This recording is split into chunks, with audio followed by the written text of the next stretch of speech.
Baik, a'udzubillahi minasyaitonirrajim. Bismillahirrahmanirrahim. Assalamualaikum warahmatullahi wabarakatuh. Alhamdulillah, alhamdulillahi rabbil alamin, wa bihi nasta'in, wa afdhalus salah wa atamut taslim ala sayyidina wa habibina wa syafi'ina wa dhuhrina wa maulana Muhammad. Allahumma salli ala Muhammad wa ala ali Muhammad. Ashhadu an la ilaha illallah wahdahu la syarika lah, wa ashhadu anna Muhammadan abduhu wa rasuluh. Qala rabbi shrah li sadri wa yassir li amri wahlul 'uqdatam min lisani yafqahu qawli amma ba'd. Alhamdulillah, segala puji bagi Allah, kita bersama-sama pada hari ini, pada hari yang cuti Malaysia. Jadi banyak yang bercuti mungkin kan bulan Disember. Alhamdulillah, Allah bagi kepada kita peluang, kesempatan, masa, nikmat iman dan Islam, nikmat kesihatan dan masa lapang, sehingga kita dapat bertemu pada hari ini. Yang mungkin kalau kita nak katakan lapang, mungkin taklah lapang-lapang mana pun. Ada lagi kan pinggan tak basuh kat dalam sinki kan, ada lagi baju tak siap basuh, tak sidai lagi kan. Tapi Allah pilih kita untuk tetap berada dalam majlis ilmu ya. Itu maknanya sebenarnya memang pilihan Allah. Allah yang pilih untuk kita gerak hati ke mana. Sebab ada banyak manusia dalam dunia ni yang bila kita sebutkan tentang satu aktiviti yang berfaedah, selalu jawapannya busy kan. Sebenarnya bila kita kata orang busy, kita boleh katakan gini, sebenarnya dalam hidup kita semua orang dapat 24 jam yang sama, dan kita memilih apa aktiviti yang kita nak buat. Dan setiap daripada kita busy. Semua orang busy. Ada yang busy memang busy masuk pejabat, ada yang busy meeting, ada yang busy jalan-jalan, ada yang busy makan, ada yang busy tidur. Semua busy. Maknanya 24 jam kita pasti akan terpenuhi. Cuma kita pilih apa yang kita nak penuhkan dalam 24 jam kita. Dan sebagai seorang Muslim, seorang mukmin, seorang yang beriman, kita kena penuhkan 24 jam kita dengan aktiviti-aktiviti yang pasti akan menyelamatkan kita di akhirat. Itu yang sepatutnya. Jadi dia kena ada pembahagian. Ada orang dia terlalu sibuk untuk menghasilkan sesuatu, jadi dia produce, and ada orang produktif tapi dia lupa maintenance. Ada orang sibuk dengan maintenance, lupa nak production, tak ada production. Jadi yang dia sibuk apa? Dia sibuk jaga kesihatan, kecantikan, kesenangan. Dia sibuk jaga diri dia, tapi sampai tidak menghasilkan apa-apa manfaat kepada orang ramai. Tapi ada orang yang sibuk untuk bagi manfaat pada orang lain, sampai diri sendiri rosak. Dua-dua tak kena kan? Jadi memang dalam Islam dia ajarkan kita keseimbangan hidup kan? Keseimbangan menjadi manusia paling bermanfaat, tapi tetap juga kita menjaga amanah-amanah yang Allah bagi kepada kita dalam diri kita sendiri. Dan melainkan kemudian misalnya kita kata kita usaha jaga kesihatan, tapi kalau Allah takdirkan sebagaimana yang dialami oleh umat Islam di Gaza, oleh orang-orang manusia yang ada di Gaza kan, maknanya dalam pada mereka dah menjaga diri mereka, tapi kena juga bom, hilang juga kaki, luka juga tubuh badan. Yang itu dah total bukan kesalahan kita, dan yang itulah yang dapat pahala yang besar. Adapun penyakit-penyakit yang kita banyak alami di Malaysia, kebanyakan penyakitnya berpunca daripada kelalaian kita dalam menjalankan hidup kita. Makan terlalu mewah ataupun terlalu lebih daripada keperluan. Waktu makan tak ingat tentang kesihatan, asyik makan je, makan mesti yang sedap-sedap, tak fikir tentang baik atau buruk makanan tu. Kesan dia sampai satu usia, badan kita ni sebenarnya dah cukup hebat. Badan kita ni masa masuk benda-benda yang merosakkan dia dah baiki banyak dah. Sebab itu kalau masuk racun sikit-sikit, dia tak jadi apa-apa. Makanan-makanan yang jadi racun kita, contoh gula kan, gula putih itu racun dalam badan kita. Kita duk makan tiap-tiap hari, tak rosak terus. Hari ni makan gula, besok terus mati dah kan.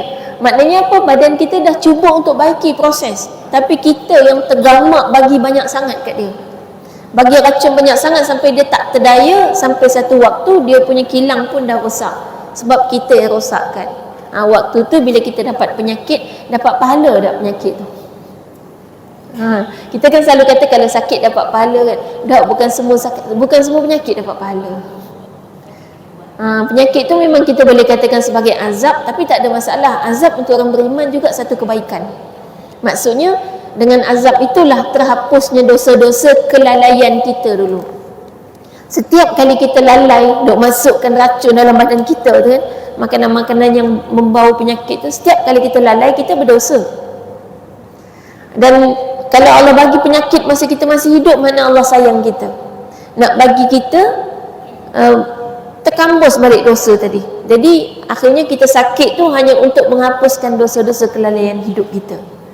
Itu dia kaedah hidup, tapi semuanya baik kan? Jadi tak perlu fikir ini sakit azab ke sakit untuk menguji. Kan selalu kita nak fikir ni ujian ke azab. Tak payah fikir, semua baik. Kalau dia ujian maknanya kita dapat tambah pahala, kalau dia azab maknanya kita dapat hapuskan dosa. Semua baik kan? Baik, kita insya-Allah kita teruskan dengan tafsir kita pada hari ini, surah Ali Imran ayat yang ke-59. A'udzubillahi minasyaitonirrajim. Inna, sesungguhnya, mathala Isa, mathala ni bahasa Melayu misal, bahasa Melayu dia misal.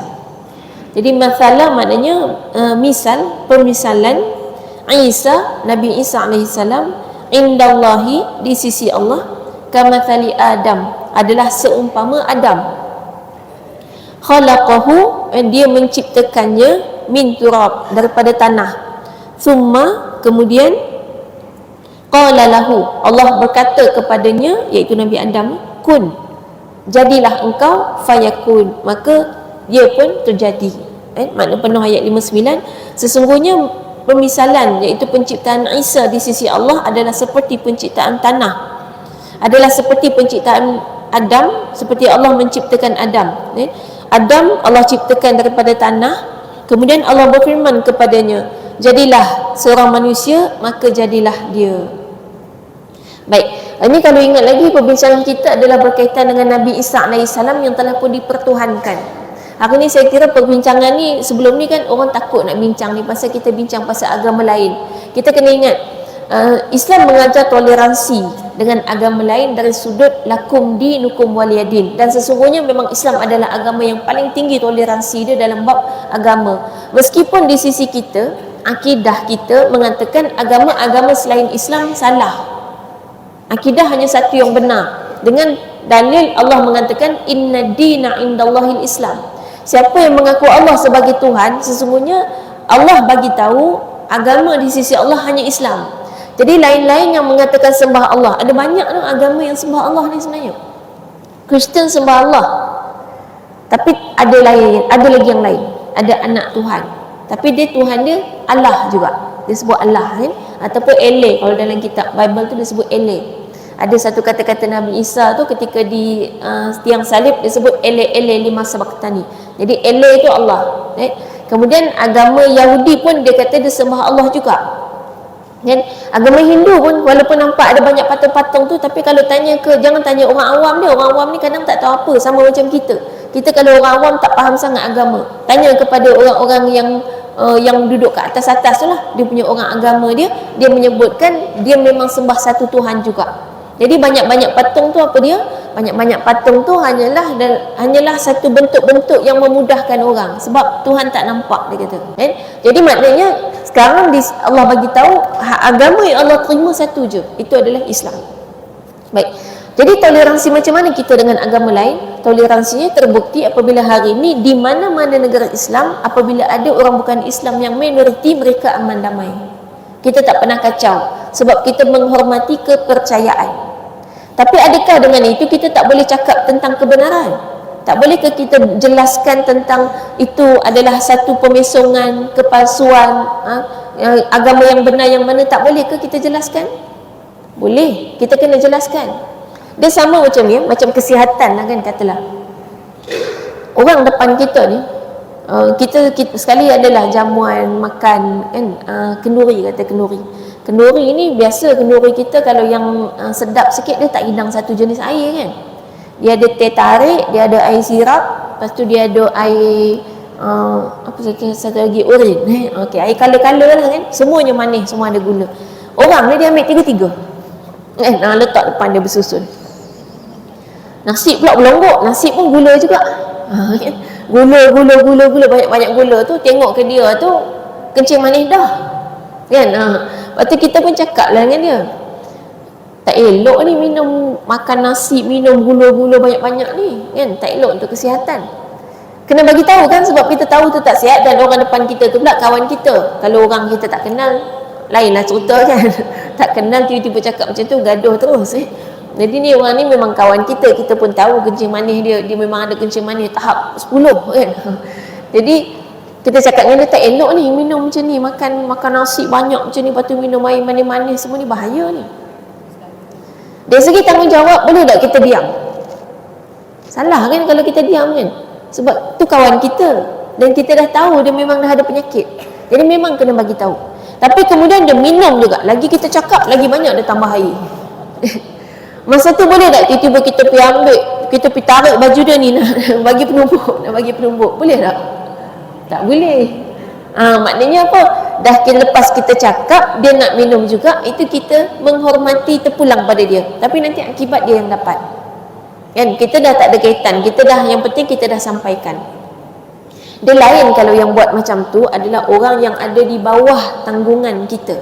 Dia beza kaedah dia, bawah tanggungan, bawah didikan kita, boleh kita paksa dia sebab dia bawah kita. Tapi kalau kawan tak boleh, dia orang lain kan. Suami pun tak boleh. Kalau suami atas isteri boleh, sebab kita di bawah kepimpinan dia, tapi dia pemimpin kita, tak boleh juga cara kasar. Jadi maknanya itu kaedahnya. Kebenaran tetap kita akan sampaikan, kita akan bagi tahu. Kemudian siapa yang nak buka hati untuk misalnya belajar kan, nak tahu juga, bila kita kata kita dah jelaskan yang mana benar mana salah, maka kalau dia rasa dia nak buka hati, buka fikiran, dia boleh teruskan belajar ataupun nak terus bincang pun boleh. Kalau dia tetap nak kekal dalam fahaman dia, maka itulah toleransi kita, terpulang pada dia dan kita menghormati dia. Sebab tu dalam Islam tak pernah dibenarkan untuk kita meruntuhkan rumah agama mana-mana agama. Walaupun kita katakan agama dia salah, kita takkan terima Tuhan dia sebagai benar, tapi tak boleh kacau rahib-rahib dia, tak boleh kacau pendeta-pendeta. Maknanya itulah konsep menghormati. Jangan sampai pula kita ikut dia. Itu bukan hormat dah kan, itu tak ada prinsip nama dia. Ini nak kena faham betul-betul ni, apalagi dengan kejadian hari ni. Kita tengok kalau yang kejadian di Palestin di sana ada 3 agama utama. Memang agama Samawi tiga-tiga, sebab Baitul Maqdis tu sendiri didakwa oleh 3 agama sebagai milik mereka. Kenapa? Sebab itu tempat anbiya, nabi-nabi yang menjadi nabi mereka juga. Yang pertama Bani Israel, itu nabinya Nabi Musa alaihissalam. Kemudian Nabi Isa alaihissalam juga lahirnya di sana. Kita tahu sampai sekarang kalau pergi Baitul Maqdis ada mihrab Maryam. Jadi Sayyidatina Maryam ada di sana, dan ada mihrabnya di sana, tempat beribadahnya, dan Nabi Isa juga ada di sekitar kawasan tu. Jadi sampai sekarang ada gereja kan? Dan Sayyidina Umar Al-Khattab ketika mendapatkan kunci Baitul Maqdis itu daripada pendeta, daripada padri Kristian yang betul-betul mengikut akidah yang asal. Bukan Kristian, namanya Nasrani, yang mengikut agama yang asal. Baik, hari ni kita nak faham kan, hari ni Kristian dia, kita dah pernah cerita sebelum ni, Kristian ni bukan agama yang dibawa oleh Nabi Isa. Dia wujud sekitar 325 tahun selepas daripada Nabi Isa diangkat ke langit oleh siapa pengasas dia? Nama dia Konstantin. Tahu kota Konstantinopel kan? Konstantinopel sekarang namanya Istanbul di Turki. Itu yang buka kota Konstantinopel tu namanya Konstantin. Kita tahu orang putih ke orang kafir ni, kalau dia dapat apa-apa dia suka letak nama dia. Jadi bila nama tempat tu nama orang, maknanya kalau kecuali orang lain yang letak kan? Orang beriman dia dapat kota apa pun tak pernah letak nama dia. Sebab tu Muhammad Al-Fatih lepas dapat Konstantinopel tak tukar pun nama bandar tu jadi Bandar Muhammad. Bandar apa? Mehmet kan? Orang Turki sebut Muhammad Mehmet. Dia tak tukar pun. Dia letak nama Istanbul. Istanbul tu maknanya kota Islam. Tapi lepas tu Kamal Atatürk tukar jadi Istanbul. Dia tak mau nama Islam, dia tukar jadi Istanbul. Turki ni satu bangsa, dia bukan kat Turki je bangsa dia. Bangsa Turk ni sampai ke, kalau ikutkan yang di Xinjiang tu, itu bangsa dia Turk, bukan Cina kan? Bukan dia yang balik tembok Cina kan. yang sekarang di Xinjiang di China tu, yang kena tangkap, kena bunuh beramai-ramai, dipenjarakan berapa juta orang tu kan dalam penjara, itu sebenarnya asalnya bangsa Turk, dia bukan orang China, dan dia tak ada kaitan pun dengan negara China. Kemudian dijajah, tapi itulah keadaan umat Islam ni. Kalau kita minoriti di mana-mana negara bukan Islam, kita akan ditindas. Jadi jangan sampai kita akhirnya menyakiti saudara seagama kita kerana tipu daya musuh kita. Musuh kita takkan berhenti menipu daya kita. Sampailah kiamat memang kita ada musuh. Sebab tu kita selalu kata, kalau kita ni sebagai orang Islam, kita hidup santai, kita sangat lalai sebenarnya. Sebab musuh tak pernah santai. Dia tak pernah duduk saja, dia sentiasa usaha untuk menghancurkan kita. Jadi kita je tak sedar. Dia punya teknik-teknik dia punya strategi sentiasa berjalan. Kita sedar tak sejak kita lahir kita dah kena dah dia punya agenda-agenda tu dah masuk dah dalam diri kita sejak lahir. Kita tak perasan. Padahal dia memang berlaku. Memang berlaku. Jadi yang penting adalah macam mana kita tetap tidak lalai untuk mendekatkan diri kita kepada Allah. Baik, di Palestin ada 3 agama tadi. 3 agama ni, Palestin ni sentiasa jadi rebutan sebenarnya. Baitul Maqdis ni bukan kali pertama direbutkan. Zaman berzaman, setiap zaman tu sentiasa berebut. Kenapa? Satu, dia adalah jantung dunia, yang siapa yang nak kuasai dunia, dia kena kuasai sana. Kalau tengok dalam peta bentuk dia pun macam jantung. Dan sebenarnya dia jantung ni sebab dia tengah-tengah yang menghubungkan semua benua. Jadi ibaratnya kalau ada seekor burung tu, sayap kanan dia timur kita, dan sayap kiri dia belah barat, dia badan tengah-tengah. Jadi semua kuasa dunia yang mengimpikan untuk mendapatkan dunia ni, dia akan dapatkan yang tengah tu. Orang kafir, ketika mereka tahu mereka sangat lemah untuk mendapatkan tempat tu daripada orang Islam, sebab orang Islam ni orang yang paling kuat dalam dunia ni, kalau betul kita ni berpegang dengan agama. Jadi bila mereka tahu dan sedar sejak kekalahan dalam perang salib ni pun sama, nak mendapatkan kota tu juga, yang akhirnya Salahuddin Al-Ayyubi dapat. Sejak daripada tu mereka tahu, mereka kalau nak rebut daripada kuasa lain, okey lagi, dia boleh terus rebut tengah tu. Tapi kalau nak rebut daripada Islam, dia takkan dapat, kecuali dia buat orang keliling tu semuanya jauh daripada Islam. Maka strategi dia pun bermula sejak daripada perang salib, untuk membuatkan orang Islam semua jauh daripada ajaran Islam. Walaupun dia memang takkan berjaya, sebab Allah dah bagi tahu kan, mereka cuba memadamkan cahaya Allah, tapi Allah tetap akan memancarkan cahayanya. Jadi maknanya macam mana pun dia boleh buat untuk majoriti umat Islam, sehingga hari ini daripada jumlah umat Islam hanya tinggal 5% sahaja yang betul-betul melaksanakan Islam. 5% sahaja. Kan? Kita kata daripada banyak-banyak orang Islam yang datang masjid dah minoriti. Daripada yang datang masjid pun tak semua lagi amal Islam. Lepas belajar, dengar tu, balik tengok nak buat, susah lah pula. Tak jadi buat lah. Kan? Jadi maknanya tak jadi amal sebab susah. Kan? Itu dah tinggal berapa persen lagi. Yang amal dah pula, sampai satu masa ada yang tiba-tiba rasa bosan, tiba-tiba berubah, tinggal sikit je. Jadi maknanya dia punya strategi tu, dia cuba kuasai dunia dulu, keliling-keliling tu, pemerintah ada pemimpin-pemimpin dia, sampailah dia rasa yakin kalau dia serang dan hancurkan Palestin ni, tak ada orang Islam akan bela. Yang sekarang berlaku hampir tak ada lah. Memang ada, tapi minoriti sangat, dan orang yang tak pegang kuasa. Cuma hari ni satu kelebihannya, bila kita ada kuasa media sosial, kita ada tentera lah kat media sosial, tentera media sosial yang lawan tentera IDF. Itu dipimpin oleh Indonesia dan diikuti oleh Malaysia dan sekarang Turki. Jadi 3 negara ni kita ada tentera media sosial. Siapa rajin kat media sosial boleh join. Tentera media sosial Malaysia, nama dia Tentera Bawang Malaysia. Bawang. Orang Indonesia pun tanya kenapa bawang. Dia tak tahu kita ada istilah membawang kan. Hari ni membawang dah ada yang positif. Dulu kalau sebut membawang memang tak elok kan. Kerja membawang memang tak elok kan. Hari ni membawang ada yang positif. Siapa yang suka membawang sebelum ni, pergi masuk bawang Malaysia. Tentera Bawang Malaysia.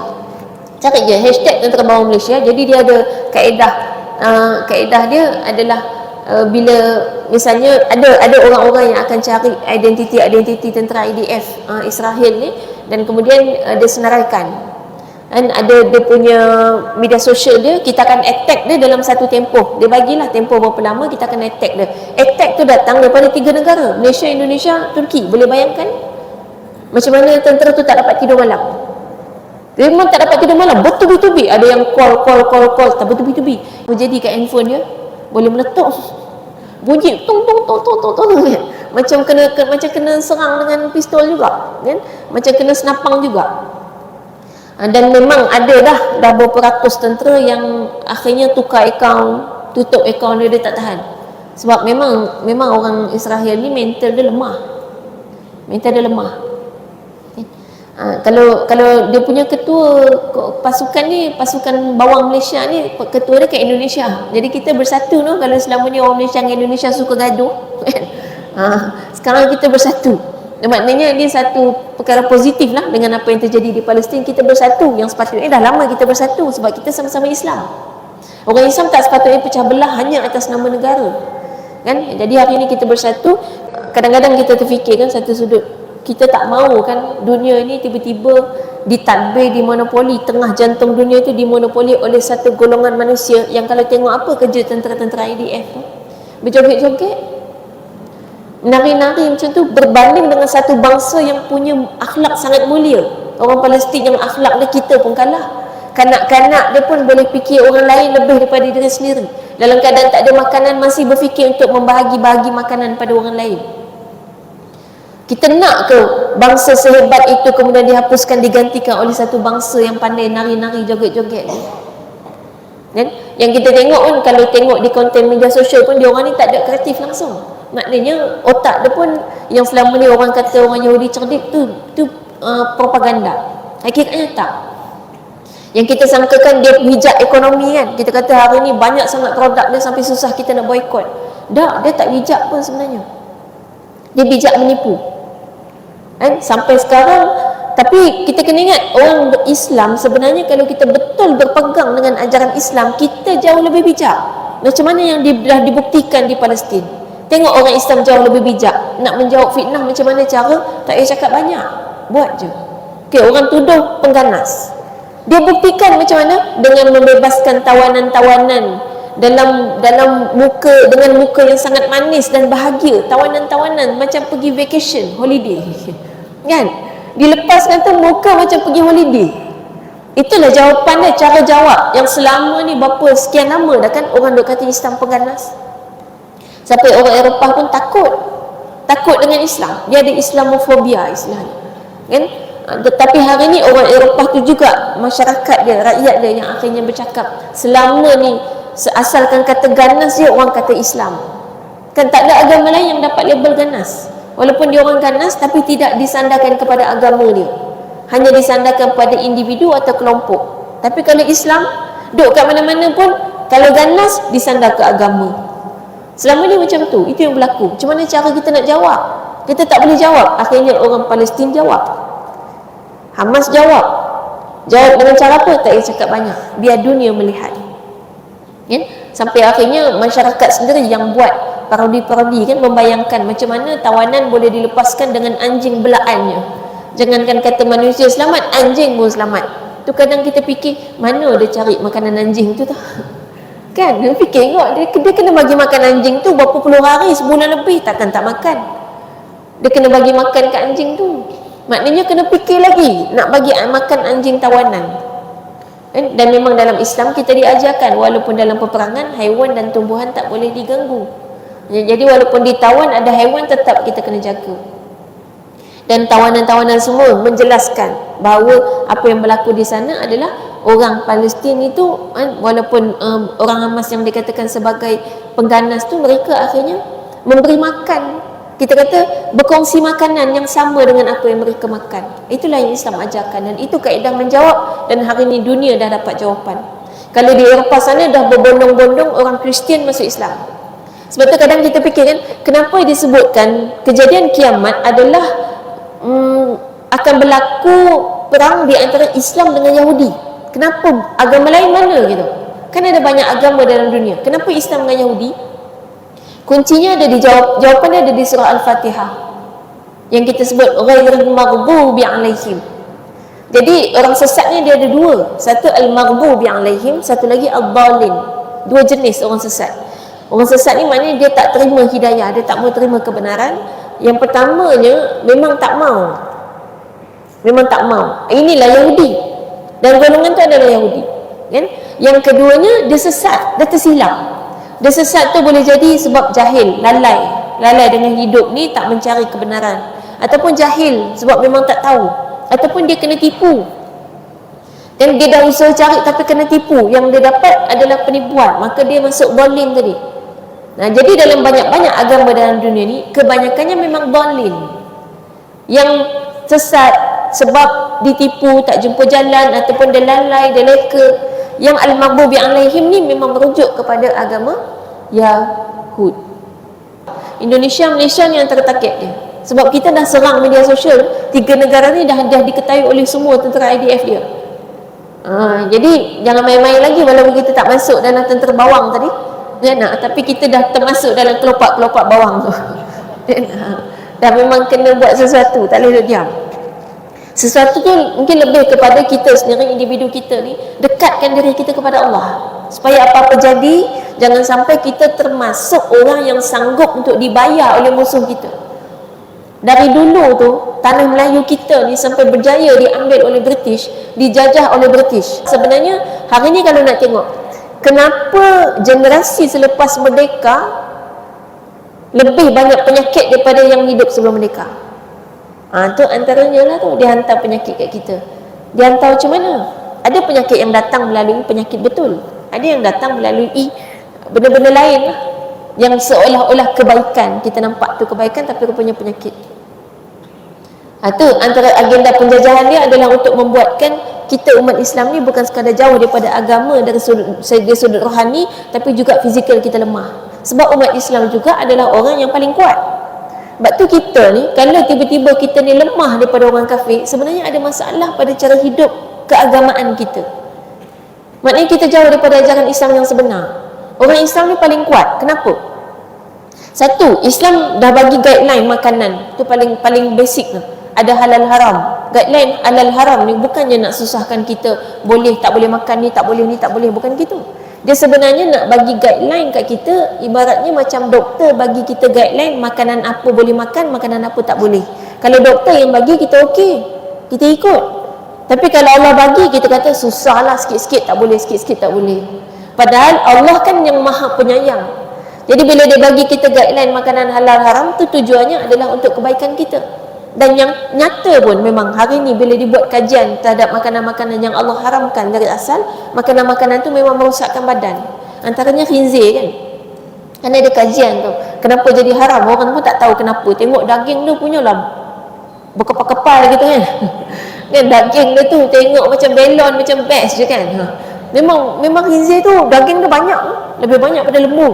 Kan kalau kita tengok. Lepas tu sekali beranak pula, dia sekali beranak dia, anak dia sekali lahir tu lebih banyak daripada puting susu yang dia ada. Dia ada 12 puting susu, anak dia kadang 13. Lembu pun tak banyak tu. Jadi orang dia sangat, tu yang orang akhirnya ambil khinzir ni jadi macam-macam produk sebab dia murah. Senang sangat nak beranak gitu. Kan?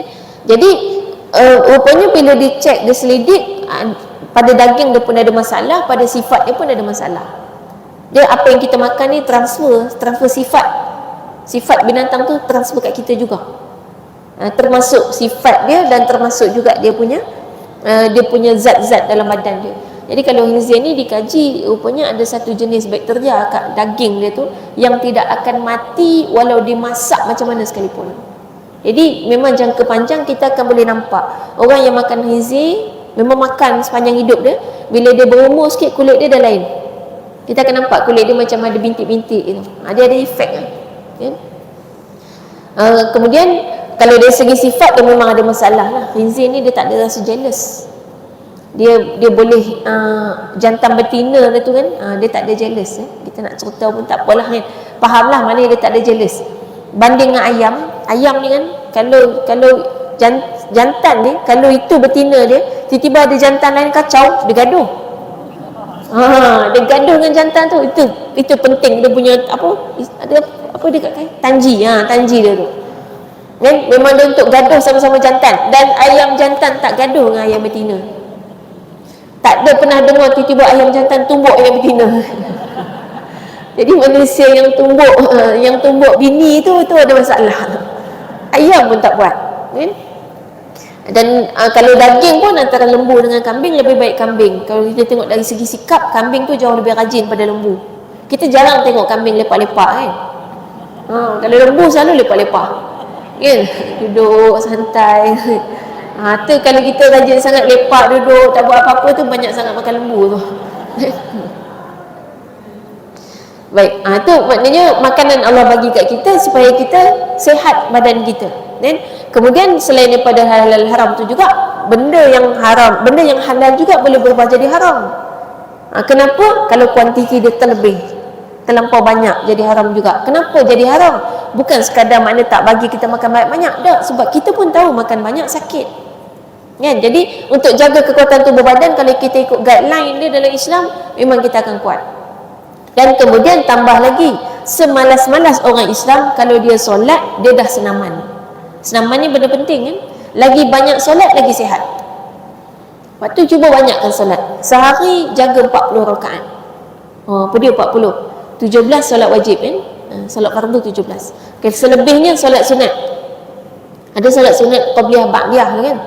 Solat sunat rawatib tu kita ambil subuh ada 2 rakaat. Zuhur yang sunatnya sebelum zuhur 4 rakaat, selepas zuhur 2 rakaat.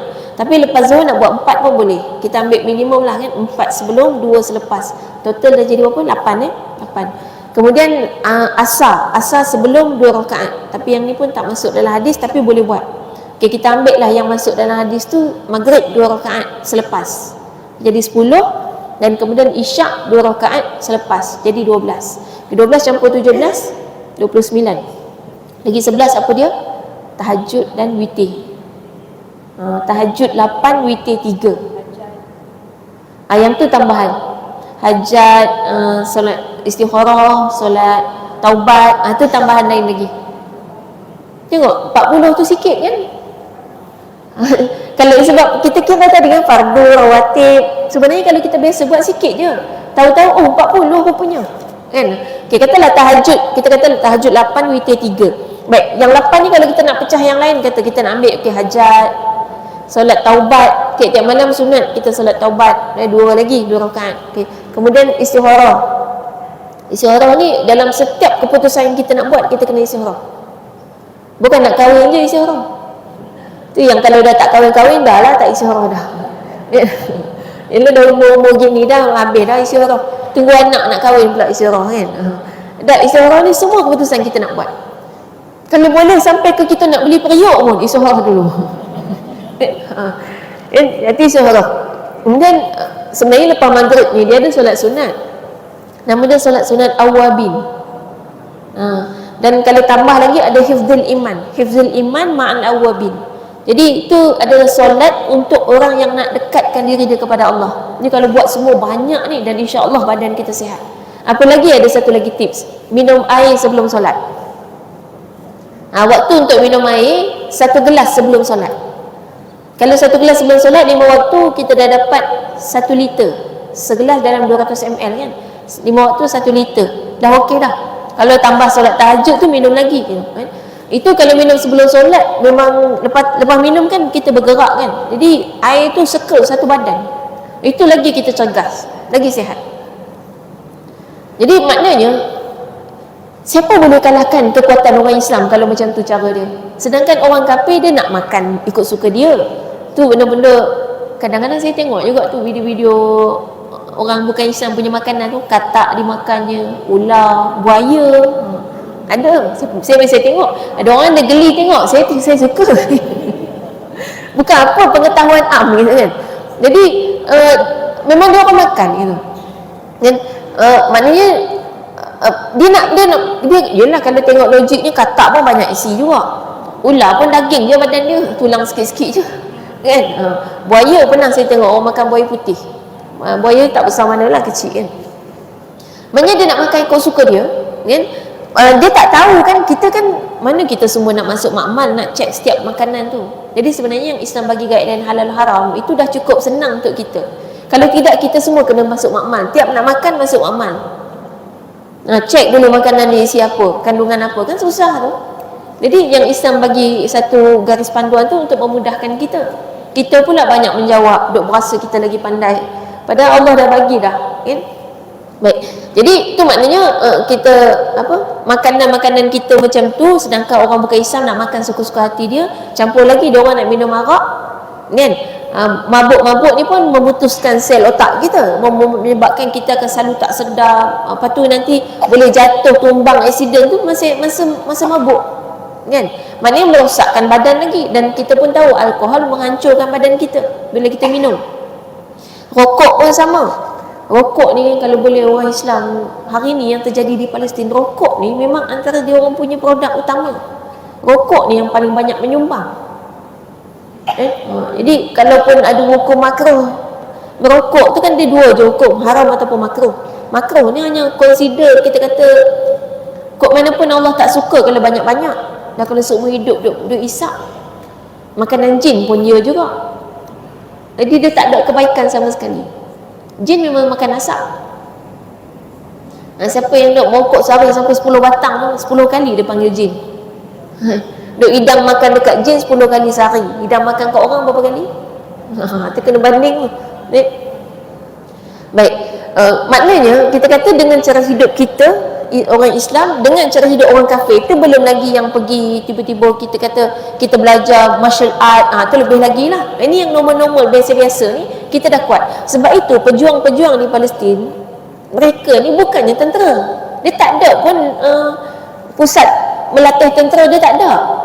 Dia orang ni pekerjaan dia, ada yang cikgu, ada yang engineer, ada yang niaga.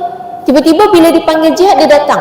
Kalau ingat, itulah dia Islam yang sebenar pada zaman Nabi SAW. Sebab tu kita pernah dengar kan cerita perang Tabuk kan. Perang Tabuk, kenapa umat Islam ada yang lambat pergi? Ada tu salah seorang dia, Ka'ab bin Malik. Itu yang Nabi kemudian iqab dia, denda dia kan, sebab dia datang lambat. Kenapa datang lambat? Sebab dia lambat pergi perang Tabuk. Dia nak pergi tu orang dah balik. Dia lambat. Kenapa lambat? Sebab perang Tabuk berlaku pada musim panas. Dan masa tu, masa menuai kurma ni dia tuai musim panas. Jadi dia kata tak apalah, kita lambat sikit, kita petik dulu kurma ni, nanti dah selesai. Kurma kan untuk makan setahun, dia waktu menuai memang musim panas. Jadi lepas kita petik kurma, kita simpan, nanti kita pergi perang. Bukannya nak saja-saja tak mau pergi, lambat sikit. Maksudnya nak gambarkan apa? Tentera tu kerja dia petani.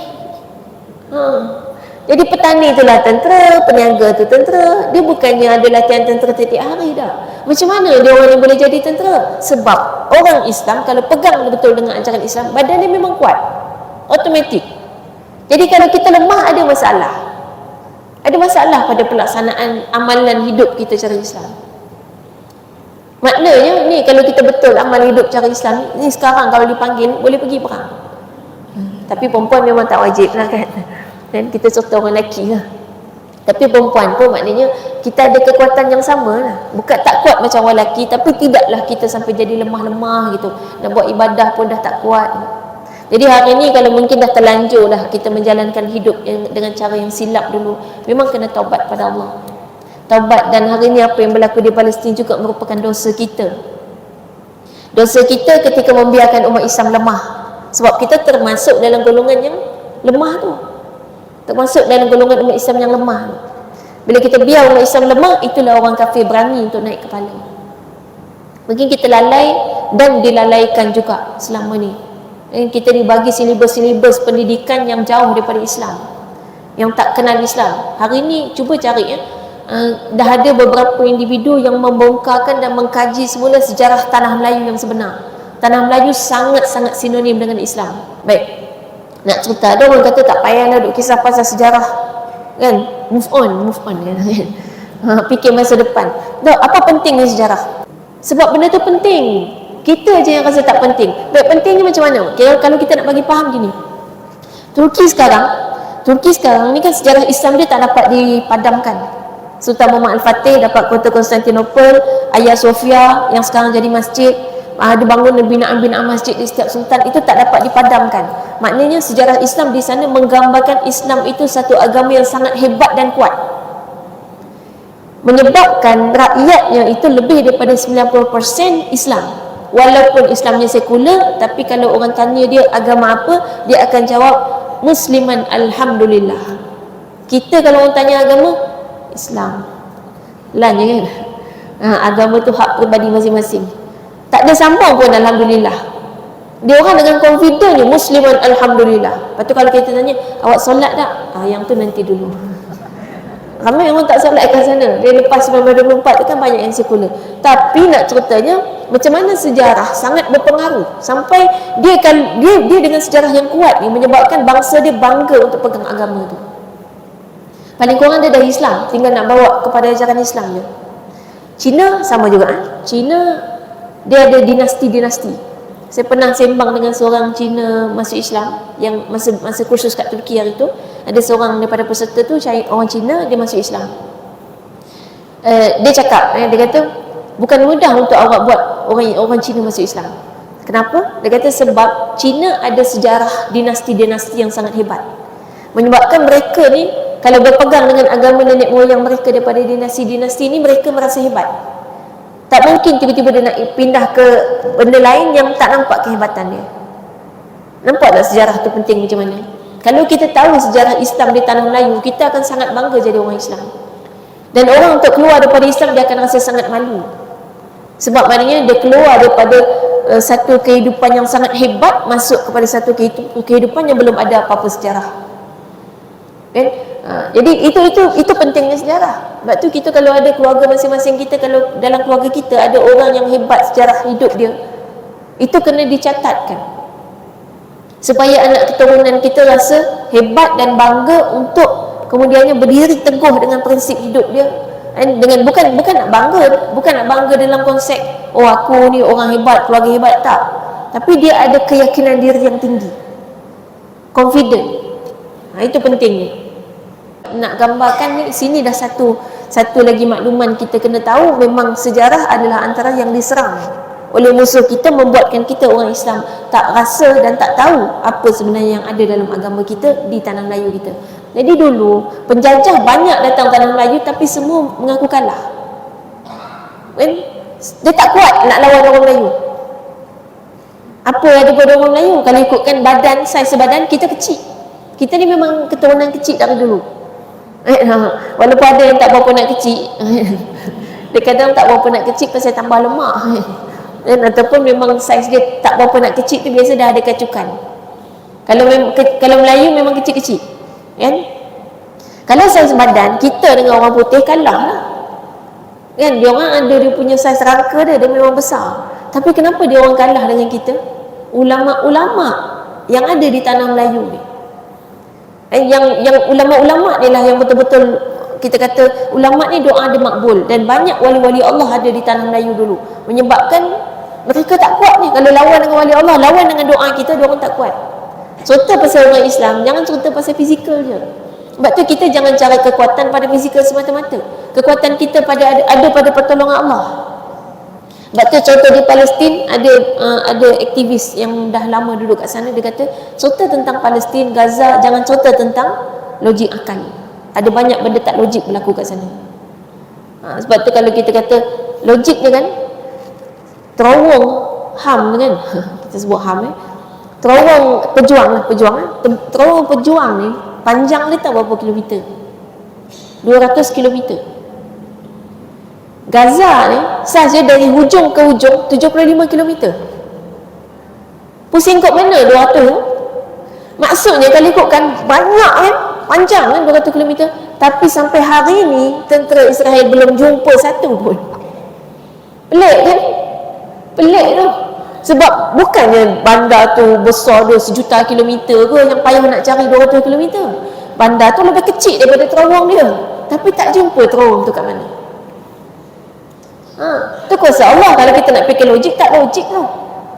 Tak logik. Dah hancur sampai semua bangunan kat sana tu kan, berapa banyak dah hancur, berapa banyak manusia mati, masih tak jumpa terowong. Dia duk kata duk target terowong tu, nak cari orang tu kan, tapi tak jumpa-jumpa. Itu kan tak logik.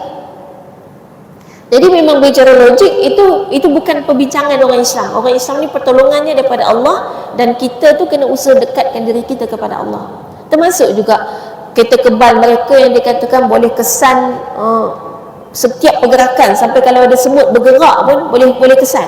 Tiba-tiba ada orang letak bom kat kereta kebal dia tak kesan. Pergi betul-betul letak bom kat situ, masukkan dalam kereta kebal, dia tak ada kesan. Itu kata memang bukan logik perbincangan kita kan. Dan dalam mana-mana peperangan dalam Islam pun sentiasa ada tentera Allah yang menolong. Perang Badar itu malaikat Jibril ketua kepada pasukan malaikat. Jadi banyak malaikat turun sama perang Badar. Kan? Setiap peperangan ada malaikat-malaikat Allah yang bersama-sama. Itu pada perang Nabi Muhammad SAW. Dan kalau kita ni berperang atas nama agama, dengan kita ni dekat kepada Allah dan melaksanakan peperangan itu berdasarkan kepada garis panduan yang Allah bagi, maka itu pasti pertolongan Allah pasti akan datang. Cuma hari ni bila kita percaya dengan janji-janji musuh Allah, yang menyebabkan banyak lagi orang-orang yang mampu bertindak tapi tak mampu buat apa-apa. Sebab apa? Sebab musuh janji nak selamatkan kita, musuh janji nak jaga kita. Kita percaya dengan dia. Allah dah bagi tahu, sekali kita percaya dengan musuh Allah dan kita tinggalkan orang beriman, maka Allah takkan datangkan pertolongan kepada kita. Itu yang sedihnya yang berlaku di dunia hari ni. Bila semua diam kan dengan apa yang berlaku, yang sepatutnya boleh sangat dah nak buat sesuatu, sebab dah majoriti orang sokong Palestin, tapi tak buat juga. Maknanya kita faham memang ada kekangan daripada musuh. Sebab tu jadi orang yang berjawatan, ada pangkat ni, ada cabaran yang sangat besar. Sebab tu kalau hebat kalau kita dapat melawan ugutan-ugutan daripada musuh dan kita kekal di atas jalan Allah, di dunia memang kita akan hadapi risiko, tapi di sisi Allah kita akan dapat janji yang Allah katakan imamun adil, adalah salah satu daripada golongan yang di akhirat nanti akan mendapatkan naungan di padang mahsyar pada ketika orang lain tak ada naungan, dan tak ada siapa boleh bagi naungan selain daripada Allah. Itu salah satunya imamun adil, pemimpin yang adil. Sebab apa? Sebab susah. Nak jadi pemimpin yang adil, risikonya Sayyidina Umar Al-Khattab matinya dibunuh, Sayyidina Uthman pun dibunuh, Sayyidina Ali pun dibunuh, dan banyak khulafa Rasyidin dibunuh. Sebab apa? Sebab nak berlaku adil dan juga nak mempertahankan agama Allah. Memang itu risiko dia.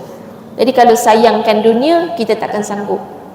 Sebab tu orang kalau nak jawatan, kejar jawatan, ukur kemampuan diri. Mampu tak kita ketika menghadapi ujian dan cabaran macam tu, kita tetap kekal di atas jalan Allah. Jangan cari jawatan saja. Sama dengan orang nak cari glamour. Cari glamour, mampu tak tu menghadapi glamour tu nanti? Lupa diri tak bila dah glamour? Itu semua ujian. Setiap naik kedudukan kita ke dunia ni, setiap tu akan bertambah ujian kita. Tapi kalau berjaya dalam ujian tu, dapat syurga. Kalau gagal, terus masuk neraka. Kalau tidak, dia baik biasa-biasa. Kita hebatnya mungkin belum luar biasa lah kot. Ya, kalau luar biasa, maknanya kita bukan setakat datang masjid, tapi kita juga melakukan penambahbaikan di luar sana. Mungkin ada kat sini yang datang masjid, dalam masa yang sama kita juga buat sesuatu kat luar sana, bukan setakat baik seorang-seorang. Kita buat sesuatu untuk membuatkan umat Islam keseluruhannya jauh lebih baik. Itu yang hebat. Bila anggota kita mula bertindak, bukan setakat mulut, bertindak untuk lakukan kebaikan-kebaikan. Sebab Nabi SAW dah biasa bagi tahu, Nabi kata khairukum fil jahiliyah khairukum fil Islam. Maksudnya orang yang baik pada zaman jahiliyah, orang yang hebat pada zaman jahiliyah, dia juga akan jadi hebat pada zaman Islam. Sebab tu Nabi minta supaya dibagi, kan Nabi kata, ya Allah, kuatkanlah Islam dengan salah satu daripada dua Umar. Siapa dua Umar tu? Satu Umar Al-Khattab, satu lagi Umar bin Hisham. Umar Al-Khattab semua tahu kan? Umar bin Hisham tak tahu. Nama glamour dia semua orang tahu, Abu Jahal. Abu Jahal tu nama Umar dia. Sebab apa kena Umar Al-Khattab dengan Abu Jahal? Dua ni yang paling ganas. Yang paling nak bunuh Nabi tu dua orang ni. Sayyidina Umar Al-Khattab tu sebelum Islam memang duk cari Nabi, nak bunuh Nabi. Kan? Dan Abu Jahal memang nak bunuh Nabi sampai ke akhir hayat dia. Jadi kenapa Nabi kata kuatkan Islam dengan antara dua ummah ni? Sebab orang yang paling ganas inilah bila dia Islam, dia akan menguatkan Islam. Lepas tu jangan pandang negatif pada orang-orang jahat. Dia jadi jahat tu sebab dia salah jalan. Kalau diubah, saya ingat dulu ada salah seorang daripada orang kuat PPIM, dia dulu kuli kepada Along. Jadi dia ni tukang kutip hutang yang jadi tumbuk-tumbuk belasah orang sampai mati. Dia kata memang dah banyak dah orang mati di tangan dia. Dia tumbuk dia belasah sampai mati. Tapi kemudian dia taubat. Kerja dia apa? Kerja yang sama, tapi menyebabkan orang takut kerana kebenaran. Kerja yang sama tapi di pihak yang benar. Jadi kan misal kata ada yang scam contoh kan, jadi mangsa. Dia ni datang sama dengan mangsa tu. Jadi ugut scammer tu supaya pulangkan balik hak. Scammer tu takut, scammer tak sekuat dia. Dia dah biasa bunuh orang. Jadi kesannya apa? Bila dia ikut jalan yang benar, musuh-musuh yang salah tu pun akhirnya takut. Itu kita kata orang hebat ni memang kalau dia hebat, dia akan tinggi, duduk tempat tinggi, tapi kalau disilap guna kehebatan dia akan jatuh. Jatuh sejatuh-jatuhnya. Antara dua. Kalau yang biasa-biasa dia biasa-biasa. Kalau baik pun biasa-biasa, tak baik pun biasa-biasa. Dia tak baik takat gaduh-gaduh mulut. Bila dia baik, dia berzikir gitu je. Kan biasa-biasa. Saya ingat masa belajar kat Mesir dulu kan, masa mula-mula sampai Mesir tu, orang pesan bumi ni adalah bumi Fir'aun dan bumi Nabi Musa. Hati-hati kata. Datang sini sama ada awak akan jadi pengikut Fir'aun atau jadi pengikut Nabi Musa. Dua-dua ekstrem. Dua-dua hebat.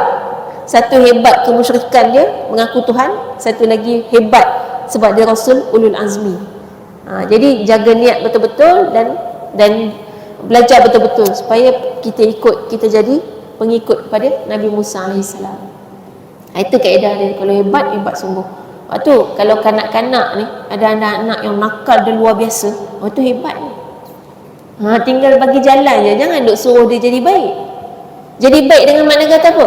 Dia tu boleh panjat bukit, boleh terjun panjat pagar, boleh macam-macam. Tiba-tiba kita suruh duduk diam-diam.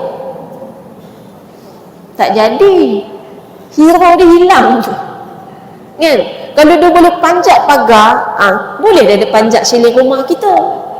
Tolong cuci siling rumah atas tu. Jangan suruh dia duduk diam. Saya tengok ibu-ibu selalu suruh anggap budak-budak yang aktif, proaktif ni nakal. Jadi dia suruh duduk diam-diam. Kadang-kadang saya ikat budak tu, duduk diam-diam, tak payah pergi mana-mana. Akhirnya dia dewasa dengan duduk diam-diam. Sampailah hari ini terdidik lelaki-lelaki yang tak boleh buat apa-apa tu, didikan ibu-ibu yang silap. Yang dia hanya pandai buat kerja yang perempuan boleh buat. Sebab dari kecil tu bila dia aktif, anak lelaki kan lebih aktif pada perempuan kan. Masa tu banyak mak-mak suruh anak lelaki tu jadi macam anak perempuan. Duduk diam-diam, duduk elok-elok. Kan? Dia kalau duduk atas sofa, dia bukan boleh duduk diam. Dia nak terbalikkan sofa tu. Kita kata duduk elok-elok. Biar dia terbalikkan sofa. Cuma sofa lain. Bagi alternatif itu. Jadi anak-anak yang aktif ni memang dia hebat. Dia hebat. Satu hari nanti bila kita bagi dia lepaskan kehebatan dia tu, dia akan jadi lebih hebat pada orang lain. Anak-anak yang kreatif, dia kadang-kadang masa dia kecil, bila dia kreatif, dia menghancurkan barang mak bapak dia. Sebab dia kreatif, dia ingin tahu. Kalau mak bapak halang, anak tu akan berhenti kreativiti dia. Lepas tu saya ingat dulu ada cikgu Cina, cikgu sekolah saya. Dia kata anak dia ni nak buat apa pun kat barang dia tak pernah marah. Sebab dia tahu nanti akan merosakkan pemikiran anak tu. Jadi anak dia tu pernah rosakkan radio dia. Banyaklah barang-barang dia pernah rosak. Itu yang kita kata maknanya konsep yang yang ada dalam kehidupan kita ni, yang supaya kita ni menjadi manusia yang sebenar yang Allah SWT kehendaki. Setiap daripada kita, Allah bagi pada kita kelebihan yang kita sebut sebagai sifat khalifah. Ada sifat khalifah pada kita. Baik. Kita tengok ayat yang ke-60 Baik, tadi ayat 59 nak cerita Nabi Isa ni kejadiannya macam Nabi Adam. Sebab sebelum ni kita cerita tentang Nabi Isa ni dikatakan sebagai Tuhan kan. Baik, kenapa dikatakan sebagai Tuhan? Sebab dia lahir tanpa ayah. Maka Allah jawab dalam ayat 59, macam Nabi Adam juga tak ada ayah. Kalau nak kata sebab dia tak ada ayah, Nabi Adam pun tak ada ayah, bahkan tak ada ibu. Dan satu lagi Hawa tak ada ibu. Jadi ada 3 makhluk ni, 3 manusia yang kejadiannya tanpa ayah atau tanpa ibu atau tanpa kedua-duanya. Jadi tak layak untuk Nabi Isa kemudian dikatakan sebagai Tuhan, sebab Nabi Adam lebih-lebih lagi daripada tu. Kalau nak sembah Nabi Isa sebab dia tak ada ayah, Nabi Adam kenapa tak disembah? Tak ada orang sembah Nabi Adam. Ya. Dan kemudian Allah beritahu penciptaannya adalah daripada tanah, dan kaedahnya sama. Sebelum ni kan kita sebut kaedah penciptaan Nabi Isa itu pakai kun juga, kun. Kemudian fayakun, Allah kata maka terjadilah dia. Jadilah maka terjadilah dia. Di ayat 60, al-haqqu min rabbik. Al-haq maknanya kebenaran itu daripada Tuhan kamu, min rabbika, daripada Tuhan kamu, fala takun, maka janganlah kamu menjadi minal mumtarin, dari kalangan orang yang ragu-ragu. Bagaimana ayat 60, itulah kebenaran yang datang dari Tuhanmu, kerana itu janganlah kamu termasuk orang yang ragu-ragu. Baik, ini ditujukan kepada Nabi Muhammad SAW. Jadi cerita dia, kita dah cerita sebelum ni, Nabi Isa dikatakan sebagai anak Tuhan bila? Semenjak tahun 325 selepas Masihi, 325 Masihi, oleh Konstantin. Yang Konstantin ni adalah anak kepada mak bapak yang agamanya beza. Ayah dia agama yang menyembah patung, mak dia agama Nasrani. Jadi agama Nabi Isa asalnya Nasrani. Nasrani ni maknanya penolong. Ada ayat Quran lain yang Nabi Isa pernah tanya, man ansari ilallah, siapa yang akan menolong aku untuk agama Allah? Maka ada satu kelompok jawab, nahnu ansarullah, kami adalah penolong agama Allah. Maka nama agamanya Nasrani, penolong. Dan golongan yang bersama dengan Nabi Isa namanya Al-Hawariyun. Nabi Isa ni diutuskan kepada Bani Israel. Ini pelik satu lagi. Dah diutus kepada Bani Israel kan pun Bani Israel agamanya lain. Jadi kejadian masa zaman Nabi Isa kan letaknya kat Baitul Maqdis, kan? Situ memang tempat Bani Israel. Jadi memang Nabi Isa diutuskan pada mereka, tapi kejadiannya pada masa tu ada yang tak suka, ada yang benci dan nak menolak, bahkan nak membunuh. Yang nak bunuh Nabi Isa tu, itu di kalangan Bani Israel. Di kalangan Bani Israel ini jugalah adanya Ansarullah tadi, yang menjadi penolong agama Allah. Jadi akhirnya pecah dua, satu kelompok yang nak bunuh Nabi Isa. Kita tahu Bani Israel memang suka bunuh Nabi-Nabi dia. Bila Nabi dia buat benda yang dia orang tak suka, dia bunuh, kan?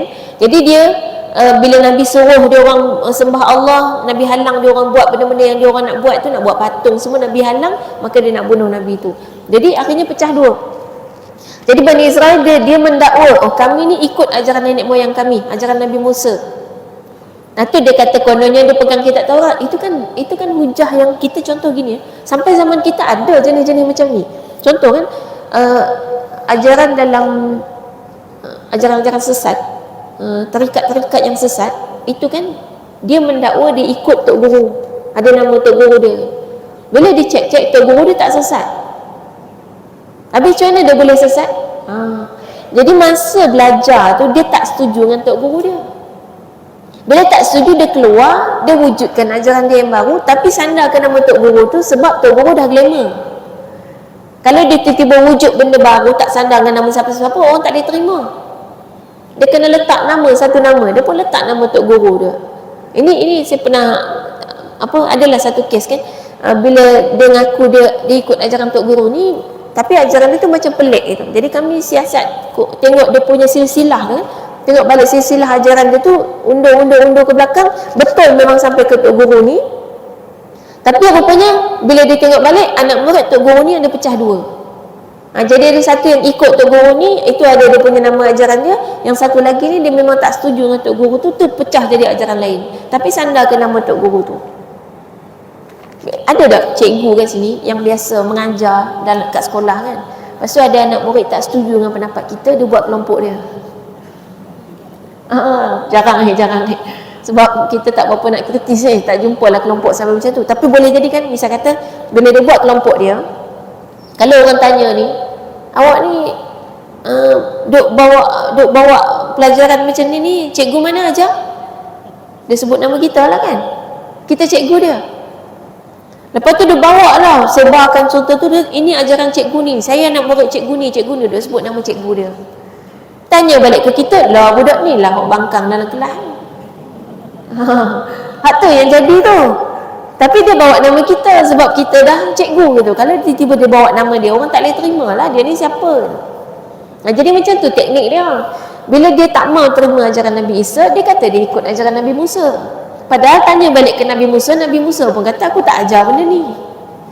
Macam hari ni lah kalau kata dia bom-bom bunuh orang ni, mana ada agama yang ajar bunuh orang? Tak kira apa-apa alasan pun, tak ada alasan yang membenarkan kita untuk bunuh orang awam macam tu. Tapi dia tetap juga bersandar ke agama dia. Dia tetap kata tu, dia duk bawa ajaran agama dia, tetap mendakwa kita nak dapatkan balik tanah kita atas nama ini tanah yang dijanjikan Tuhan. Duk ngaku lagi ke agama dia kan. Padahal benda dia buat tak ada kaitan dah dengan agama. Dia masih lagi duk kata ni nanti nak bina bahaikal Sulaiman. Inilah yang ada dalam agama kita ni lah kita punya. Dia masih lagi mendakwa dengan ajaran agama. Kenapa dia kena pakai agama? Cuba dia bawa fahaman dia sendiri. Orang dia pun tolak. Kan katalah dia kata, okay, kami memang nak hancurkan Palestin sebab kami nak tanah ni. Orang tanya, kamu siapa? Kami memang pengganas nak tanah ni. Semua orang tolak. Orang dia pun takkan terima. Sekarang orang dia masih ada yang sokong. Sebab apa? Sebab dipalsukan dengan berita-berita tentang agama tu. Itu kejadian dia. Jadi Nabi Isa pun sama kan. Kelompok ni akhirnya pecah dan tak mau ikut ajaran Nabi Isa. Dia kekal dengan fahaman yang dia nak. Dan sebab waktu tu dia orang ni memang dah terpesong. Jadi Nabi Isa ni datang untuk membetulkan balik ajaran Nabi Musa yang telah dipesongkan tu. Bila dia nak betulkan balik, pengikut ni tak boleh terima. Tu yang dia nak bunuh Nabi Isa. Dan kekallah selepas daripada diangkatnya Nabi Isa ke langit tu, kekallah satu golongan yang masih lagi mengikuti ajaran Nabi Isa yang betul. Itu pun sebahagian besarnya dibunuh juga oleh Bani Israel. Jadi Bani Israel ni bukan setakat bunuh nabinya, orang yang ikut Nabi pun semua dibunuh. Tapi masih ada lah sikit-sikit tu kan. Sampai Konstantin ni akhirnya dia wujudkan satu agama baru berdasarkan kepada satu perhimpunan. Jadi dia buat conference kan? Dia buat seminar menghimpunkan padri-padri dan juga secara khusus yang Nasrani lah, sebab dia lebih ke agama Nasrani, sebab dia banyak ikut mak dia kan? Mak dia yang banyak duduk dengan dia. Jadi bila dihimpunkan, dia kata dia nak buat satu keputusan, perlukan tanda tangan dan persetujuan semua padri ni. Kita nak putuskan supaya Isa ni jadi Tuhan. Jadi dia dah pergi ke keputusan dulu. Cuma dia bincang, bila kita nak kata Isa ni Tuhan, kena ada sebab. Nak cari sebab dia apa. Akhirnya sepakat kata, sebab dia tak ada ayah, jadi Tuhan dia adalah Allah. Tuhan dia Tuhan Allah. Jadi anak ni, dia ni anak Tuhan lah. Dia adalah roh daripada Tuhan. Jadi dia ni Tuhan. Okey, sepakat. Okey, boleh tu dalil yang okey. Sebab itulah Allah bawa dalil Nabi Adam. Sebab dalil dia tak berapa okey lagi. Manusia kan, cara manusia fikir ni dangkal. Kita ni lemah kan? Lepas dia kata okey, dia ni anak Tuhan. Dia Tuhan, mula-mula kata dia Tuhan kan? Tak berapa lama lepas tu timbul masalah baru. Kalau dia Tuhan, bapak dia takkan Tuhan lahir daripada bukan Tuhan. Kan mesti bapak dia Tuhan juga. Maka lepas pada tu tak berapa lama declare pula okey, bapak dia Tuhan juga. Jadi dia ni anak Tuhan, dia jadi anak lah pula. Asalnya dia Tuhan, dia jadi anak, bapak dia Tuhan. Tak berapa lama lepas tu timbul pula masalah lain. Siapa yang bawa roh anak Tuhan ni ke ibu dia? Takkanlah makhluk bawa roh Tuhan. Dia kena Tuhan juga. Tuhan bawa roh Tuhan. Okey, ada yang ketiga, Rohul Qudus, Malaikat Jibril. So, Malaikat Jibril yang bawa roh tu. Dia tambahlah lagi satu Tuhan, jadi 3. Akhir ini timbul lagi satu masalah. Anak Tuhan, bapak Tuhan, mak takkan tak Tuhan. Jadi lepas tu dia orang fikir takkan nak tambah satu lagi jadi 4. Pening. Itu yang akhirnya sebenarnya hari ni banyak orang Kristian di Eropah masuk Islam. Dan kebanyakannya, saya tengok video-video dia orang duk baca Quran, duk baca terjemah tafsir-tafsir Quran kan. Dia orang bercerita kebanyakannya tu menghadapi trauma kerana masalah ketuhanan dalam agama Kristian. Sebab dia orang macam bila tanya banyak kena marah. Final sekali, last sekali bila dia tanya-tanya, padahal last sekali dia akan jawab iman je. Percaya je, jangan tanya-tanya. Jadi kan itu adalah satu trauma yang dibentuk yang sehingga menyebabkan orang cerdik tak boleh terima. Itulah dulu ada zaman gelap di Eropah. Antaranya itulah ajaran yang bila manusia yang cipta ni ada banyak masalah. Baik, ada satu lagi yang orang tu akhirnya meninggalkan agama Kristian, dia jadi ateis. Antaranya sama juga sebab dia kata dia tak boleh terima tentang konsep ketuhanan. Tuhan saja dah ada masalah, apalagi yang lain-lain. Jadi hari ni kan agama Kristian boleh makan khinzir. Itu juga mula dengan Konstantin. Sebenarnya ajaran Nabi Isa tak boleh. Kalau tengok balik dalam Bible, itu masih ada sampai sekarang dituliskan. Bukan setakat khinzir je tak boleh, arnab pun tak boleh. Kita boleh no? Cuma tak makan sebab kesian. Comel sangat arnab. Tapi kalau orang hidang tak tengok bulu dia, tak tahu tu arnab, makan kot. Lepas makan, sedapnya daging apa ni? Arnab, alamak. Itu masalah psikologi. Tapi dia halal, kan? Tapi dalam agama Nasrani tak boleh. Dalam Bible dia tulis tak boleh, kan? Jadi maknanya kita kata sampai kepada halal haram pun diubah dalam agama Kristian tu. Jadi hari ni yang berlaku, kenapa akhirnya orang Kristian masuk dalam Al-Dhalin tadi. Memang dalam surah Al-Fatihah, Al-Dhalin tu termasuk yang agama Kristian. Sebab mereka sekarang ni, mereka ada banyak mazhab. Kenapa? Sebab tadi itulah mula kata ni anak Tuhan. Lepas tu nanti muncul mazhab lain kata yang ni Tuhan, mazhab lain ni mak Tuhan. Jadi bab ketuhanan tu memunculkan mazhab yang beza. Kalau tambah lagi satu mak Tuhan ni, dia akan pecah lagi satu mazhab. Sebab tu Kristian ada banyak mazhab dia tu bukan mazhab macam kita. Kita kalau mazhab kita kan solat, cara ibadah je yang beza. Mazhab dia, Tuhan dia beza. Kan? Baru ni ada lagi kat Indonesia, dia kata apa? Isa tu adalah firman Tuhan. Tu tak tahu nak wujud mazhab apa lagi kita kan, tambah lagi. Ya? Jadi orang yang dengar apa pening. Jadi dia ni apa sebenarnya kan? Jadi itu maknanya yang akhirnya mereka, kalau di Eropah sana dah banyak akhirnya masuk Islam. Dan tiap-tiap hari tu ratusan orang masuk. Tiap-tiap hari. Dan saya kira kalau kira tiap-tiap hari daripada awal peperangan awal yang berlaku di Palestin tu sampai sekarang, mungkin jumlah mereka dah lebih daripada jumlah umat Islam yang mati di Palestin, yang syahid di Palestin. Maknanya manusia takkan dapat tutup agama Allah ni kan. Bahkan banyak manusia dapat hidayah. Cuma kita kat Malaysia kalau masih belum buka fikiran tu, ketinggalan jugalah maknanya.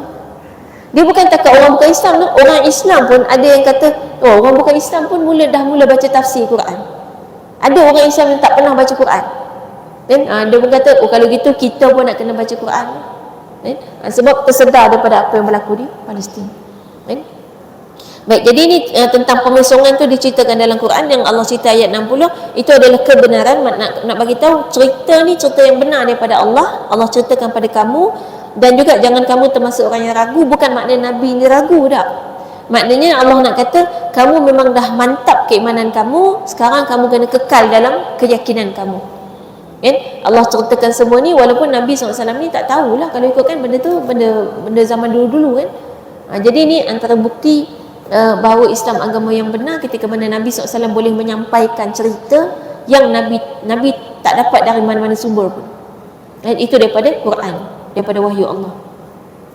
Baik, ayat 61, faman hajjaka, siapa yang membantahmu atau berhujah kepadamu fihi, tentang kisah Isa ini, min ba'di, setelah daripada ma ja'aka minal ilmi, setelah daripada datang kepada engkau tentang ilmunya, faqul, maka katakanlah, ta'alau, marilah, datanglah kamu, nad'u, kami memanggil, abna'ana, anak-anak kami, wa abna'akum, dan anak-anak kamu, wa nisa'ana, dan wanita-wanita kami, isteri-isteri kami, wa nisa'akum, dan isteri-isteri kamu, wa anfusana, dan diri kami, wa anfusakum, dan diri kamu, thumma nabtahil, kemudian kita bermubahalah, fanaj'al la'natallahi, maka jadikanlah, kita menjadikan laknat Allah alal kadhibin, ke atas orang yang berdusta.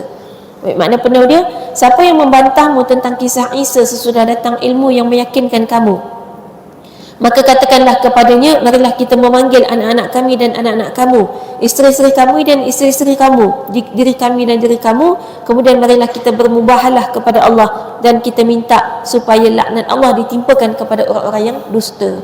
Dan ini kaedah hujah, ini cerita dia ada satu kumpulan daripada Raja Najran. Pernah dengar kan Raja Najran yang agama Kristian? Datang satu kumpulan 60 orang berjumpa dengan Nabi, ajak Nabi untuk bincang tentang agama dia supaya Nabi mengakui kebenaran agama dia. Kan? Jadi bila dia nak bincang-bincang, kumpulan 60 orang ni diketahui oleh tiga orang. Salah seorangnya yang ketua dia, paling ketua tu nama dia Akib. Akib ni ketua dia, dan ada yang seorang lagi tu cendekiawan, ada orang Arab juga yang masuk dalam tu. Baik, jadi 3 orang ni ketua dia, 3 ni yang diwakilkan untuk jumpa dengan Nabi, yang lain tunggu. Jadi jumpa dengan Nabi, bincang dengan Nabi tentang Tuhan kami Isa ni Tuhan kami dan sebagainya. Nabi menolak. Nabi kata tu tak betul, tu pemesongan. Jadi bila dia nak suruh Nabi mengakui, Nabi kata tak boleh, dan kamu kena terima kebenaran Islam. Sebab apa Nabi suruh macam tu? Sebab 3 orang ni orang yang ada ilmu. Dia kalau orang yang awam-awam macam kita kan, dalam masyarakat kita ni penganut agama-agama selain Islam itu ada yang umum. Kita tak boleh terus nak suruh dia tinggal agama kamu, ikut agama kita sebab agama kita betul. Dia pun tak tahu agama dia betul ke salah. Dia tak tahu apa-apa pun. Dia tahunya tiap-tiap minggu pergi dia punya rumah ibadat, gitu je. Jadi memang susah sebab dia tak tahu. Sekarang kalau kita jumpa dengan pemimpin-pemimpin agama, dia orang ni dah tahu. Bila dah tahu, kaedah dia macam mana? Kalau dia dah tahu dia salah, kita betul, maka dia kena ikut yang betul. Baik, hari ni penyakit orang kenapa tak ikut kebenaran, dia antara sama ada satu, dia jahil, dia tak tahu. Yang keduanya, dia ada kepentingan diri dia. Ada kepentingan jawatan, ada kepentingan nak duit, ada kepentingan dunia. Dan biasanya orang-orang yang ada pangkat atas-atas ni, dia jawatan lah kepentingan dia. Dan ada yang ketiga, memang dia takut. Dia takut sebab ada ugutan dan sebagainya. Ni hari ni berlaku dalam dunia kita hari ni. Kenapa Palestin ni tak ada siapa boleh buat apa-apa tindakan? Antara 3 tu juga. Sama ada dia jahil tentang apa yang dia patut buat, ataupun dia memang ada kepentingan, jawatan ke, harta ke, kepentingan dunia, ataupun dia takut. Dia takut tu sebab dia tak cukup takut pada Allah. Jadi dia takut pada manusia, takut pada kehilangan harta benda, kehilangan dunia, dia takut. Baik, jadi bila yang jumpa Nabi ni adalah pimpinan-pimpinan, maka Nabi bagi tahu, kamu sekarang tahu kan kebenaran Islam, kamu tahu salahnya agama kamu kena terima kebenaran. Tapi dia tak mau juga. Dia tak mau. Bila dia tak mau, akhirnya Nabi ajak mubahalah. Ini disebut dalam ayat ni. Allah ajar pada Nabi, sekarang kamu kena ajak mereka mubahalah. Mubahalah ni macam mana? Mubahalah ni maksudnya kita berjumpa, lepas kita berdebat dan kita dah tahu siapa betul siapa salah, tapi masih lagi degil, tak mau mengaku juga mana yang betul, maka kaedahnya mubahalah. Ini final untuk memastikan siapa betul siapa salah. Jadi mubahalah ni kita bersumpah. Kita sumpah, kita kata apa yang aku ajar, apa ajaran aku ni adalah betul. Seorang lagi pun cakap macam tu, dan kemudian disambung dengan laknat Allah akan menimpa siapa yang salah. Dia sama dengan kaedah kalau suami isteri pun ada tapi nama dia li'an. Biasa dengar li'an. Suami isteri biasanya kalau li'an ni, kalau tahap yang pasangan masing-masing menuduh pasangannya berzina, kan tak ada bukti kan. Jadi kalau si suami yakin isteri dia tu melahirkan anak yang bukan anak dia, isteri pula kata anak ni memang anak suami dia, dan masing-masing tak mau mengalah, kena li'an. Li'an tu kaedah dia sebut wallahi wa tallahi wa billahi, anak ini adalah anak suami aku. Isteri sumpah, jika anak ni bukan anak suami aku, maka laknat Allah akan menimpa aku. Suami pun cakap benda yang sama, wallahi wa tallahi wa billahi, anak ini bukan anak aku. Kalau betul anak ni anak aku, maka laknat Allah atas aku. Dia kena sebut. Dan apa kesan dia? Kesan dia akan jatuh talak secara automatik selama-lamanya, tak boleh balik semula dah. Sebab tu bukan senang tuduh-tuduh ni. Kan? Kalau suami isteri, tu penyelesaian dia. Dia tak boleh hidup dalam keadaan dalam rumah tangga yang akhirnya misalnya ayah tu benci sangat dengan anak tu sebab dia kata anak tu bukan anak dia. Tak boleh. Tak boleh teruskan hidup macam tu. Kena li'an. Kalau tak mau li'an, terima itu memang anak dia. Buatlah DNA check ke kan. Kan sekarang dah boleh check DNA. Kalau tak mau duk tuduh macam tu, tak boleh. Rumah tangga tu kena diberhentikan. Itu kaedah li'an. Jadi orang yang salah dia takkan berani li'an. Kalau dia berani juga, maka laknat Allah akan jatuh atas dia. Jadi bila golongan Kristian ni datang jumpa Nabi, dan Nabi ajak mubahalah, panggil orang ramai, isteri, anak-anak semua biar dia orang nampak kita mubahalah, maka 60 orang Kristian ni akhirnya bincang lah kan. Tiga orang ni dia kata nanti kami balik bincang. Baik, dia orang balik bincang.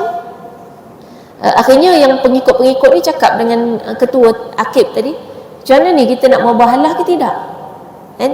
Akib dia kata jangan, sebab mana ada pengikut ataupun orang awam yang berani untuk melaknat Nabi. Sebab kalau melaknat Nabi, confirm kita yang akan kena laknat. Maksudnya apa? Dia tahu Nabi betul. Dan dia kata kalau kita yang kena laknat, kesannya ialah tidak akan ada lagi orang yang mengikut agama Kristian sampai kiamat. Sebab kita dah kena laknat kalau kita mubahalah. Jadi dia kata balik, kita balik dan kita bayar jizyah kat Nabi, minta aman, dan minta untuk, maknanya bila bayar jizyah tu maksudnya dia mengaku kalah tapi tak mau dihukum. Jadi maknanya dia bayar jizyah dan kemudian dia balik dengan meneruskan ajaran dia dalam keadaan dia tahu ajaran dia salah. Itu mubahalah.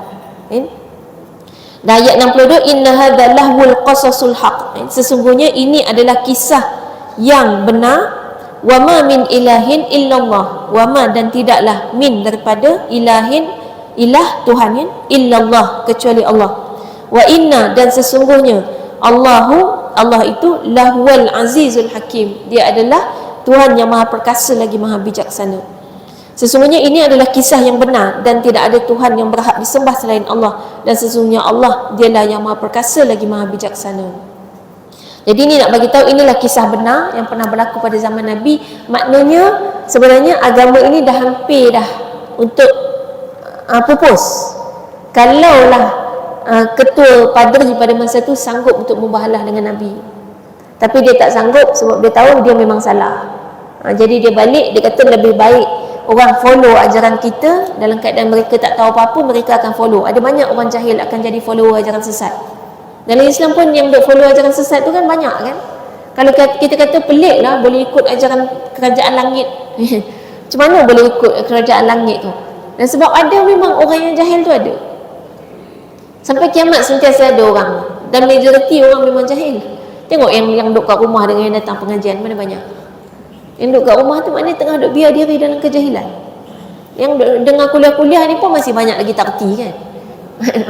Jadi maknanya memang lebih banyak orang yang tak reti apa-apa. Yang tak reti apa-apa ni lain dia orang tackle. Yang ajaran-ajaran ni nak dapat, dan dia tahu sampai kiamat tu sentiasa ada orang jahil. Jadi dia kata tak apa, janji kita hidup, kita berterusan dengan ajaran kita walaupun kita tahu kita salah. Dan Allah kata inilah kebenaran, kisah yang benar. Dan dia tak dikonfirmkan lagi la ilaha illallah kan. Wa ma min ilahin illallah, itu sama dengan makna la ilaha illallah, tak ada Tuhan melainkan Allah. Dan juga Allah itu maha perkasa lagi maha bijaksana. Baik, ada dua sifat, perkasa dengan bijaksana. Baik, biasanya sifat Allah bila ada di hujung ayat, dia akan menutup conclusion kepada cerita sebelum tu. Bila cerita maha perkasa, perkasanya Allah ni maknanya kalau manusia perkasa dia kuat. Kalau Allah maha perkasa maknanya tidak ada yang dapat menghalang apa saja yang Allah nak lakukan. Manusia kalau paling kuat maknanya dia nak buat apa pun tak ada siapa boleh halang dia kan. Kalau dia paling kuat kat kampung kita misalnya, kat kampung Batu Muda ni ada seorang incredible haq contoh. Dia nak angkat apa benda pun tak ada siapa boleh tahan benda apa dia nak angkat. Sebab dia paling perkasa. Jadi kalau Allah maha perkasa maknanya tak ada siapa boleh halang apa yang Allah nak lakukan.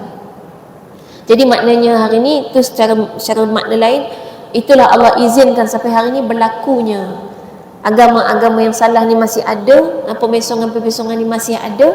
Kenapa Allah izinkan dia berlaku? Allah maha bijaksana. Ini diikuti dengan penutup Allah maha bijaksana.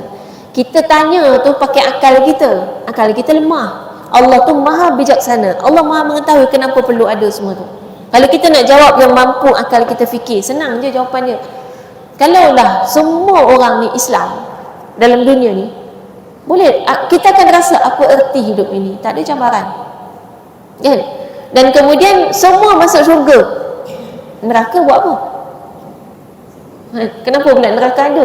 Dan kemudian kita kata antara orang yang usaha struggle datang pengajian kat masjid dengan yang tidur-tidur kat rumah sama-sama masuk syurga, kita pun rasa tak achieve. Baik, kita tidur-tidur juga kan. Jadi adanya keperluan-keperluan untuk kita berusaha, dan usaha tu yang akan membezakan.